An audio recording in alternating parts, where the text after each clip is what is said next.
We're taking a look now at the River Murray Netball Association, and there's been some exciting games going on, and there'll be more on this weekend. And we've got our correspondent from the league, Hannah Lolla, on the line now. How are you, Hannah? Yeah, great, Dan. Great to be with you. Great to have you here. Now, before we get into last week's results, you've got a bit of news for us regarding all the presidents of each club had a meeting. What was the purpose of that? Yeah, so the association decided, particularly with the new clubs, 2.5 new clubs, it was time to maybe just bring the presidents together, reflect on the start of the season, but also just do some blue sky thinking and moving forward, reflecting, does our constitution and our governance model suit what we need in modern day netball? So the presidents all had a good gathering at Tailem Bend under Kerry Swan, the RMNA president, watchful facilitation. And, I think there's a commitment to really look at our governance model and look at how we can make the best use of the skills of the wonderful people across the Mallee and River Murray region so that netball thrives moving forward. All right, it sounds like that was a constructive meeting, so hopefully that bears some good results for the association as we go forward. Let's get into the games. We had a very exciting round in round 9, like I said. We're going to start off with a blowout, though. Maipalonga got the chocolates over Tailem Bend, 58-26. They did. So I was at this game, and Maipo, the pressure applied by their midcourt was really impressive. Tailem really struggled to get the ball into their goal ring, and probably, to be honest, if Maipo's goalies were on, the blowout could have been bigger. So I think probably a tough day at the courts for the Tailem girls. Kendall Pickering battled hard in defence. But, and I'm not going to pick a best player for Maipo because their entire midcourt was amazing. So, looking good for the rest of the season, Maipo. All right, a good win for Maipo to move to 7-1, second on the ladder. And it looks like this next one was by far and away the game of the round. Mannum with an extremely tight win, as tight as it gets, 1 goal in it, 41-40 over the Southern Suns.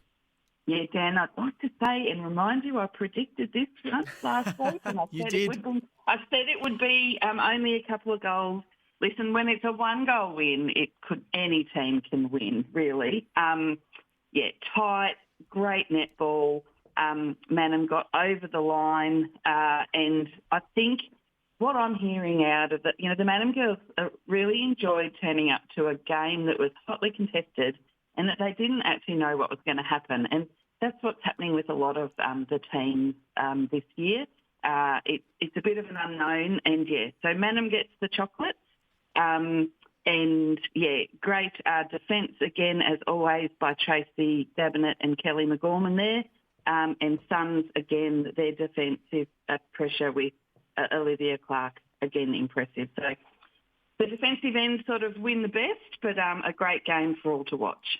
Okay, and that win put Mannum ahead of the Southern Suns on the table, so an important win for them there. Into our next game, Jervois got the win over the Ramblers, 49-40 for their second win of the year. Yeah, and Dan, I picked this one too. I felt like I had a good week last week. It'll probably all come unstuck next week, but anyway, that's okay. Jervois by 9 goals in the end, 40-49. For Ramblers, the O'Neill sisters, Annabelle and Lucy, they played either end of the court, but both played a really good game. Their dad is probably scoring on the sidelines. He often does, but that family kind of connection.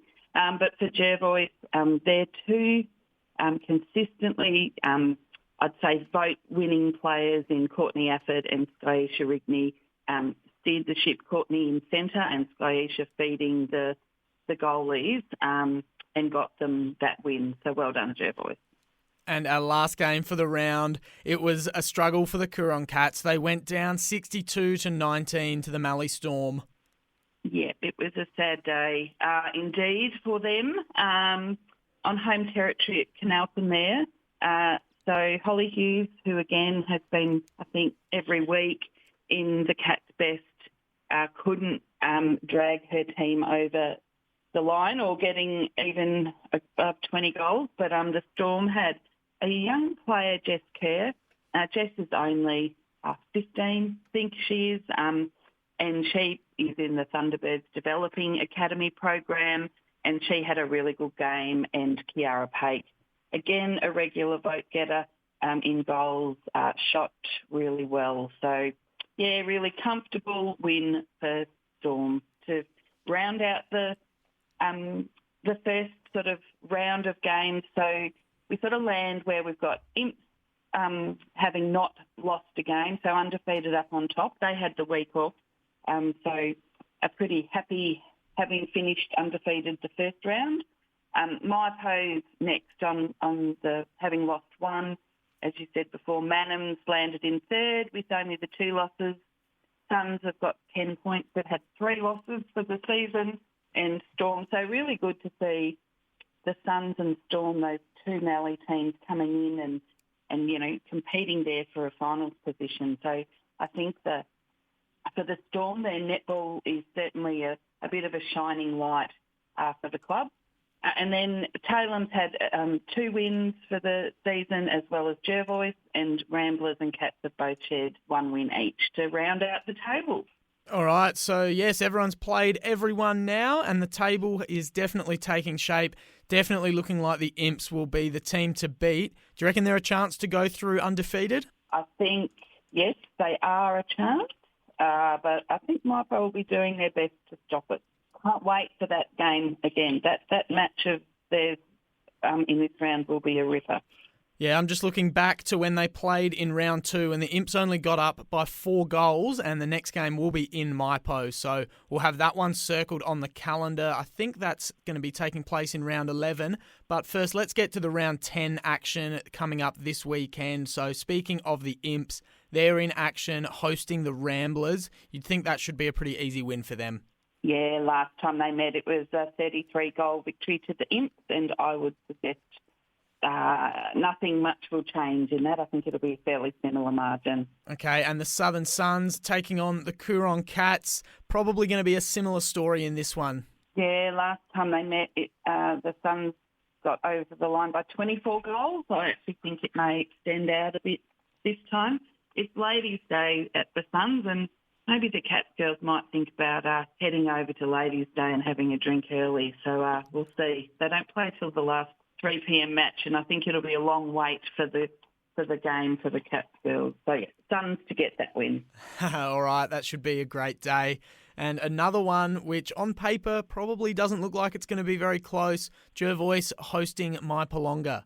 Yeah, again, last time they met, Maipo only beat Jervois by 14 goals. I'm predicting a bigger win this time.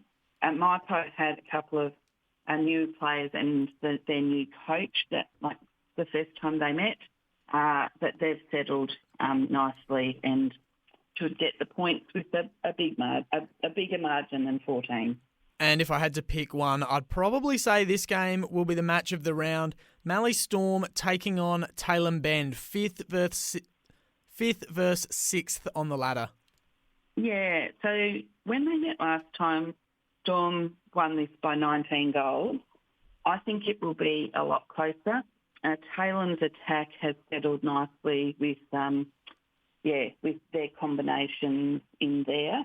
It will come down to, I think, Mel Edwards. She's amazing when she's on. If she's on and can overcome the defensive pressure of Shaylin Pake, I think it'll be very tight. I'm going to pick the Storm, but only by a couple for this week. They're playing at peak, so I'll give them the home court advantage. All right, home court advantage there for the Mallee Storm, so that should be a pretty good game, and it should be a good round of netball, and of course we're looking forward to that top of the table clash in round 11, but we don't want to get too far ahead of ourselves, so we'll leave it there for this week. Thanks for joining us again, Hannah. Looking forward to catching up again next week. Enjoy the netball this weekend. Will do. Thanks, Dan.